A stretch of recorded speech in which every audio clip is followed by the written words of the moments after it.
जय शनिदेव। दर्शकों, काफ़ी लंबे समय से हम पंच तत्वों से संबंधित ज्ञान चर्चा कर रहे थे।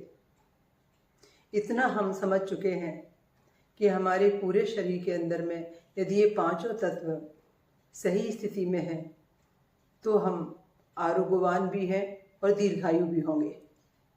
और ये पांचों तत्व यदि बिगड़ गए, हमने इनको सम्मान नहीं दिया, तो पृथ्वी हमारे पांचों तत्व से जैसे प्रभावित होगी वैसे ही हमारा ये शरीर प्रभावित होगा।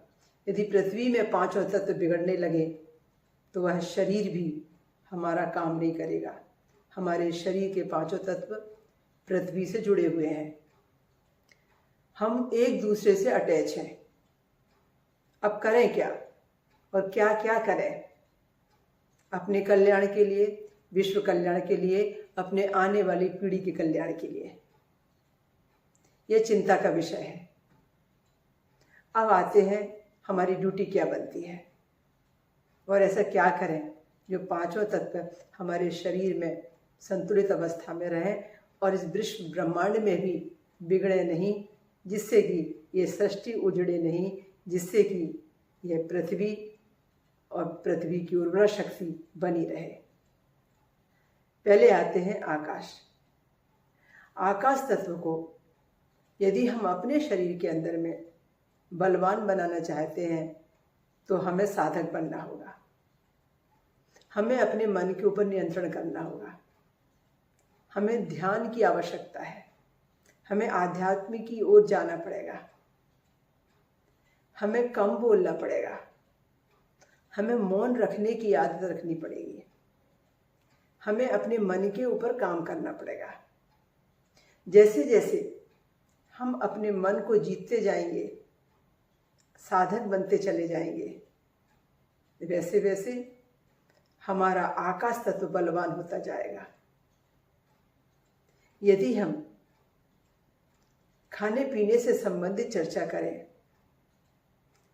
तो जो फल होते हैं उनका सेवन हमें आकाश तत्व को देता है, जिसे हम फलाहार रूप में इस्तेमाल करते हैं, उसमें आकाश तत्व अधिक होता है। और छोटा सा उदाहरण, यदि हम खुली हवा में विचरण करते हैं, खुले आकाश के नीचे भ्रमण करते हैं, सुबह सूर्योदय के पहले यदि हम वॉक करते हैं, पैदल चलते हैं खुले वातावरण में, तो हमें भरपूर आकाश तत्व मिलता है। क्योंकि धरती पर चल रहे हैं और हम धरती से टच हैं, तो हमें धरती तत्व भी मिल रहा है, यानी पृथ्वी तत्व से भी हम पूर्ण हो रहे हैं। क्योंकि ये जड़ शरीर हमारा उस जड़ चेतन से मिलकर बना है। हमारा पृथ्वी तत्व, हम पृथ्वी से जुड़ते हैं तो प्रबल होता है। इसी तरीके से हमें हवा मिल रही है, प्रकृति के वातावरण में हवा हमारे शरीर को छू रही है। वह ठंडी ठंडी हवा हमें वायु तत्व दे रही है, जो श्वासों के माध्यम से हमारे फेफड़ों को क्लीनिंग का काम कर रही है। और जब हम पैदल चलते हैं तो ऑटोमेटिक हमारे शरीर में गर्माहट आती है, हमारे शरीर की ऊर्जा बढ़ने लगती है, हम चेतनावान हो जाते हैं। थोड़ी थकावट आने से हमारे शरीर में से पसीना निकलने लगता है। तो ये पसीने का संबंध जल तत्व से है और गर्माहट आने का संबंध, ऊर्जा आने का संबंध, शरीर को शक्ति मिलने का संबंध अग्नि तत्व से है। तो मात्र सुबह मॉर्निंग वॉक करने से हम पांचों तत्व का सेवन कर सकते हैं और पांचों तत्व हमारे संतुलित रह सकते हैं। हम किसी भी उम्र के व्यक्ति हों, हम कितने भी अस्वस्थ हों और कितनी भी तकलीफ उठने में, फिर भी हमें मॉर्निंग वॉक करना ही चाहिए। यह हमारे लिए पंच तत्वों को संतुलित करने का सबसे बड़ा उपाय है।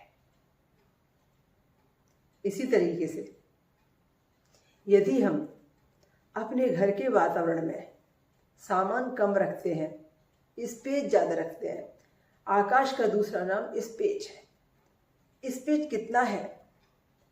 हमारी हड्डियों के बीच में गैप है तो हड्डियां फोल्ड हो रही हैं। जहाँ जहाँ पेट में भी यदि जगह है तो हम भोजन खा पा रहे हैं, पचा पा रहे हैं। जहाँ जहाँ स्पेस होगा, फेफड़े में यदि जगह है तो हवा जाती है और हवा बाहर आती है। हमारी जितनी भी इंद्रियां हैं जो काम कर रही हैं, ये सब स्पेस होने के कारण काम कर रही हैं। ये आकाश तत्व है। इसीलिए दैनिक वातावरण में जितने हम खाली जगह में रहते हैं, जहाँ सामान कम होता है, वहाँ हम शांत रहते हैं और वहाँ हम ज़्यादा अच्छे से काम करते हैं। इसी तरीके से वायु तत्व, वायु तत्व से संबंधित हमारी एक्सरसाइज, हमारा व्यायाम, हमारा प्राणायाम और अधिक से अधिक लंबी सांसें लेना और ओम की चाटिंग करना और मंत्र जाप की प्रक्रिया, ये सब वायु तत्व की एनर्जी को देती है और ये वायु तत्व को संतुलित रखने का उपचार है, जिससे कभी भी आपको किसी भी प्रकार से श्वास संबंधी कोई बीमारी नहीं हो सकती। और अग्नि तत्व के लिए हमारा परिश्रम करना बहुत जरूरी है। छोटे छोटे से काम हम किसी और से न कराकर अपने काम स्वयं करें। खुद का किचन का काम, खुद के साफ सफाई के काम, खुद के वस्त्र धोने से संबंधित, ऊपर नीचे चढ़ने उतरने से संबंधित, वजन उठाने से संबंधित जितने भी दैनिक रूटीन के काम हैं, ऑफिस के, घर के, मार्केट के, ये सारे काम यदि हम खुद होकर करते हैं तो अग्नि तत्व हमें सबसे ज़्यादा मिलता है। हमारा परिश्रम हमें अग्नि तत्व को संतुलित करता है। और जल तत्व, हमारे शरीर को जल की बहुत आवश्यकता है। जब हम हरी भाजियाँ खाते हैं, जब हम जूस सूप पीते हैं, लिक्विड आइटम हम ज़्यादा लेते हैं तो हमारे शरीर के अंदर में जल जाता है। फ्रूट के अंदर सबसे ज़्यादा जल है, फलों के अंदर सबसे ज़्यादा जल है। हम ऐसी चीज़ों को खाएं जो रॉ मटेरियल है, कच्ची चीज़ें हैं, जिन्हें बिना पकाए हम खा सकते हैं, तो जल तत्व हमें भरपूर मिलेगा। पकी हुई चीज़ें खाना कम करें और बिना पके आहार हम ज़्यादा लेना चालू करें तो जल तत्व की कभी कमी नहीं रहेगी। चाहे वो सलाद रूप में लें, चाहे फ्रूट रूप में लें, और चाहे वो कम पकाकर खाएं, पर हमें लेना ऐसा आहार है जिसे हम ज़्यादा पकने न दें।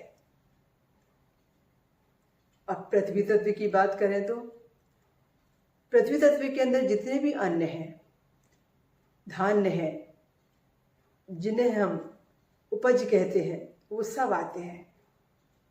हमें पृथ्वी तत्व कम लेना है, जल तत्व ज़्यादा लेना है। हमें अन्नों को कम लेना है। जितनी चीज़ें भी अन्न की हैं, चाहे वो दाल है, चावल है, गेहूँ है, जो भी अन्न से संबंधित चीज़ें हैं, उनको हम कम इस्तेमाल करें और हम जल तत्व को, वायु तत्व को ज़्यादा इस्तेमाल करें, तो हम भरपूर जीवन जिएंगे। हम क्या करें? एक छोटा सा उदाहरण, एक रोटी का छोटा सा उदाहरण देती हूँ आपको। 5 तत्व हमारी रोटी से मिलते हैं, पर रोटी किस प्रकार की होगी तो वो 5 तत्व देगी आपको। हम जब आटा लेते हैं तो आटा क्या है? अन्न है, पृथ्वी तत्व है, जो हमारे शरीर के लिए जरूरत है। अब उसको हम जब तक पानी नहीं डालेंगे, आटा गूंथेगा नहीं। तो जब आटे में पानी डालकर हम गूंथते हैं तो जल और पृथ्वी का मेल हो जाता है। अब जब हम उसको रोटी बनाते हैं और गरम गरम तवे पर डालते हैं तो वहाँ मिल जाता है उसे अग्नि तत्व है। अब अग्नि तत्व में सिकने के बाद में वो फूलने लगती है।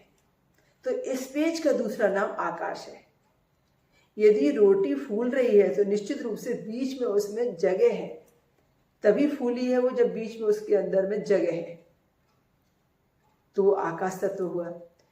आप गौर करेंगे, कभी रोटी को आपने फूली हुई रोटी को पिन लगाकर, उंगली लगाकर यदि उसको फूला हुआ दबा दिया तो अंदर से हवा निकलती है, वो उसके अंदर वायु है। फूली रोटी जब पिचक जाती है तो उसके अंदर से वायु निकल जाती है। यदि हम गरम गरम रोटी खाते हैं तो हमें पांचों तत्व एक साथ मिलते हैं। वही रोटी सुबह की शाम को या बासी रोटी बनाकर खाते हैं तो उसमें सिर्फ पृथ्वी तत्व रहता है और बाकी सारे तत्व सूख जाते हैं। यही कारण है कि हम पृथ्वी तत्व शरीर को ज्यादा देते हैं और चारों तत्व से वंचित रह जाते हैं। ये उदाहरण तो मैंने खाली रोटी के लिए दिया, ये उदाहरण हर पकी हुई चीज के लिए है। हर पकी हुई चीज जब तक गर्म रहती है तब तक के वो पांचों तत्व से संबंधित है, और जब वो ठंडी या बासी हो जाती है तो सिर्फ उसमें पृथ्वी तत्व रह जाता है और कुछ भी नहीं रह जाता। और पृथ्वी तत्व का एक ही काम है, शरीर के अंदर में चर्बी बढ़ाना, और चारों तत्व की कमी से बीमारी और आलस पैदा होना। इसीलिए मैंने छोटे छोटे से उदाहरणों से आपको समझाने का प्रयास किया है कि हमें कितनी आवश्यकता है जल की, कितनी आवश्यकता है हमें फलों की, भाजियों की और पैदल चलने की और सही समय पर उठने की। तो आप यदि ये पांचों तत्वों को संतुलित रखना चाहते हैं तो प्रकृति में भी वही वातावरण करें। प्रयास करें कि हम हवा को प्रदूषित ना होने दें, वायु को प्रदूषित ना होने दें। हम हमारी धरती को गंदा ना होने दें, धरती की शक्ति को नष्ट ना होने दें। अधिक से अधिक वहाँ पर गोबर का इस्तेमाल करें। अधिक से अधिक वहाँ पर हम वो चीज़ें जो घर में हम फेंक देते हैं उनको जलाकर खाद बनाकर पौधों में डालने का इस्तेमाल करें। भाजियों के छिलके, फलों के छिलके जो हम गंदगी में फेंक देते हैं और सड़ जाते हैं, वो वायु को प्रदूषित करते हैं। वही यदि हम एक जगह मिट्टी में दबाकर खाद बनाकर और वही यदि हम हरियाली में, पौधों में, झाड़ों में डालते हैं तो वही लोगों को जीवन दान देती है। रासायनिक खादों का कम उपयोग करें। कोई सूखी चीजें उसे जला दें, जलाने के बाद जो राख है वो भी यदि हम झाड़ों की मिट्टी में डालते हैं तो वो भी हमारे लिए जीवन दान देती है। वो वनस्पति को जीवन दान देती है और वनस्पति हमें जीवन दान देती है। वो भी कम परमार्थ का काम नहीं है। पर हम राख को नदियों में बहा देते हैं तो जल को भी प्रदूषित कर देते हैं और धरती को भी हम उर्वरा शक्ति छीन लेते हैं। धरती से उर्वरा शक्ति कभी ना घटे, इसलिए यदि हम राख भी कहीं देखते हैं, हवन यज्ञ की राख क्यों उपयोगी होती है? हवन यज्ञ की राख को खाने से भी व्यक्ति स्वस्थ हो रहा है। तो हवन यज्ञ की राख इधर उधर ना फेंक कर, पूजा पाठ के सामान को इधर उधर ना फेंक कर, पूजा की सामग्रियों को, फूलों को, फलों को इधर उधर ना फेंक कर, यदि हम मिट्टी में दबाकर खाद बनाकर, गड्ढे में डालकर, एक डिब्बे में डालकर खाद बनाकर, उसे सड़ा गलाकर यदि हम पूरे बागवानी में डालें, पौधों में डालें, तो हमारा पृथ्वी के ऊपर बड़ा उपकार होगा, हमारे जीवन को प्रभावित करेगा, वह हमें भी दीर्घायु देगा। तो इसलिए जो चीज हमारे लिए यूजलेस है वो चीज वनस्पति के लिए, पौधों के लिए वो चीज खाद का काम करेगी और उसकी उर्वरा शक्ति को बढ़ाएगी। क्योंकि भूमि के अंदर में जो कीड़े मकोड़े रहते हैं वो सब का वो भोजन है और उस सब को हम जीवन दान देते हैं और वही रासायनिक खाद के जैसा खाद बनाने का काम करते हैं हमारे पौधों के लिए। ये विज्ञान सब जानते हैं। इसलिए कोई भी चीज कभी भी नदी में ना बहाएं, कोई भी पंडित जी बोले इसे जल में विसर्जित करें, नहीं नहीं, ऐसा करना बिल्कुल ठीक नहीं रहेगा।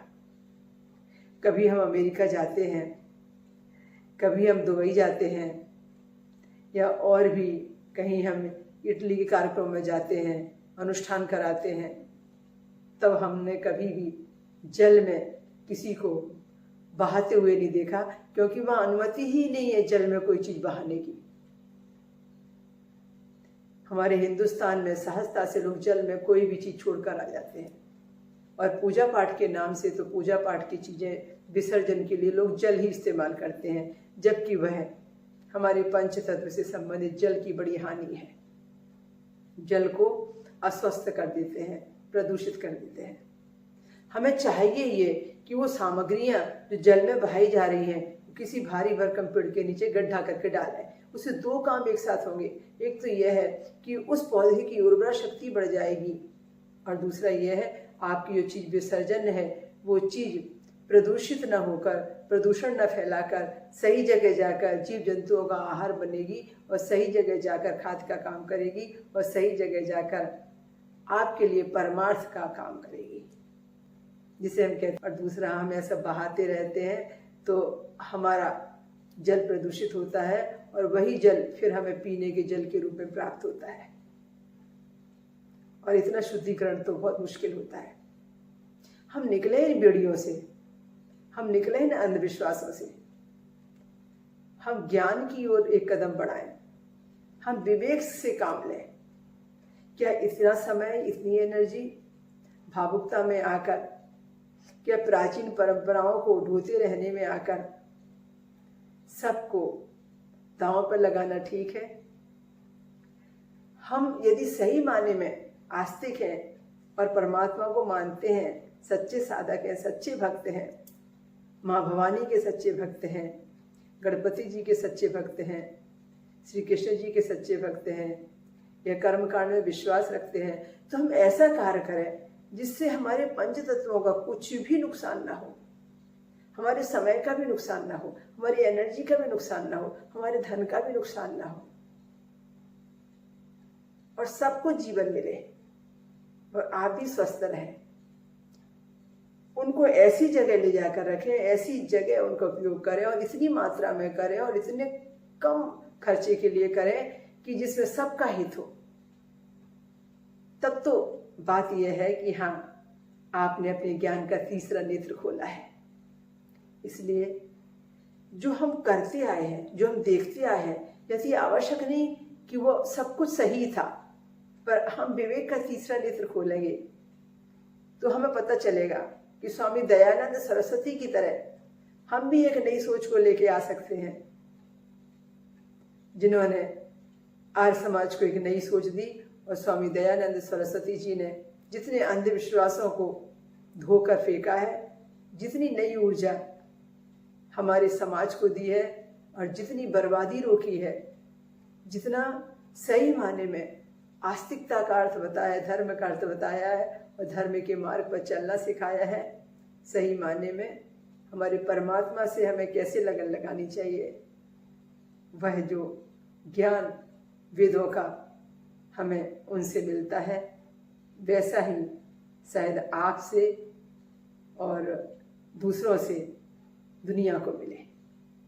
इसीलिए सुनिए सबकी, करिए अपने मन की तीसरा नेत्र खोलकर, विवेक का तीसरा नेत्र खोलकर विचार मंथन कीजिए, और उसके बाद में नई जिंदगी की नई शुरुआत कीजिए कि हम कैसे अपने पैसे को बचाएं, कैसे एनर्जी को बचाएं, और कैसे जल को बचाएं, और कैसे पृथ्वी को हम स्वस्थ रखें, कैसे हम धरती की उपजाऊ शक्ति को नष्ट होने से बचाएं। हम हर चीज का इस्तेमाल किस तरीके से करें कि तन मन जीवन स्वस्थ रहे और ये विश्व भी स्वस्थ रहे। सर्वे भवन्तु सुखिनः, सर्वे सन्तु निरामया, सर्वे भद्राणि पश्यन्तु मा काश्चित् दुःखभाग् भवेत्। यही तो हमारी भावना है, यही तो हमारे वेदों का अर्थ है, यही तो हमारे वेदों का ज्ञान है, और यही तो हम दुनिया को दे रहे हैं और दुनिया से मांग रहे हैं। तो आपसे भी हम यही कहते हैं कि आप भी 2 कदम ज्ञान के इस मार्ग पर बढ़कर जन जन तक पंच तत्वों की सुरक्षा के लिए और इस धरती को बचाने के लिए, पंच तत्वों को बचाने के लिए ज्ञान के इस प्रचार प्रसार में हमारा सहयोग करें, समर्थन करें और हमारे साथ जुड़कर राष्ट्र निर्माण के लिए, विश्व कल्याण के लिए आगे बढ़ें। हमें आपके कमेंट्स का इंतज़ार रहेगा, आपके सुझावों का हम आदर करते हैं और अपेक्षा करते हैं कि बहुत जल्दी आपसे हमें वो सहयोग मिलेगा जिस सहयोग के लिए हम इंतज़ार कर रहे हैं।